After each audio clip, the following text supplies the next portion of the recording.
Hello everyone, మేము meal maker pakodi చేస్తున్నాము. అది ఎలా చేయాలో ఒకసారి చూసేసేయండి.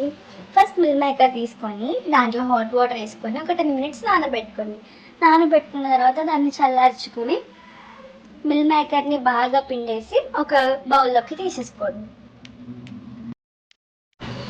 అది ఎంత బాగా ఉడికింది అని తెలుసుకోవడానికి దానికి ఒకసారి ఇట్లా విరిపితే తెలుస్తుంది అది లోపల ఎంత సాఫ్ట్గా ఉందో. సో అలా ఉంటే ఏంటంటే మ్యారినేషన్కి అది లోపలికి వెళ్తుంది మసాలా అంతా.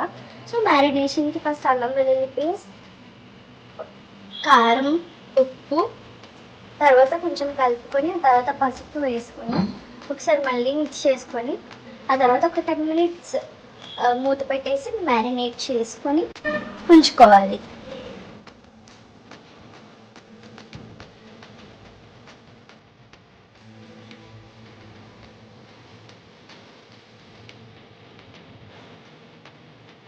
ఆ తర్వాత ఓపెన్ చేసి దాంట్లో కొంచెం ధనియాల పౌడర్ ఇంకా కార్న్ఫ్లోర్ వేసి ఒకసారి మళ్ళీ మిక్స్ చేసుకున్న తర్వాత కొత్తిమీర, కరివేపాకు వేసుకొని బాగా కలుపుకొని డీప్ ఫ్రై చేసేసుకోవడం. ఇలా చేసుకుంటే మీకు ఎంతో ఇష్టమైన meal maker masala or pakodi ready అయిపోతుంది. For more videos, for more content, please subscribe to our channel and don't forget to like and share. దీన్ని మనం చికెన్, మటన్ లేనప్పుడు బిర్యానీలో కలుపుకొని తింటే చాలా బాగుంటుంది.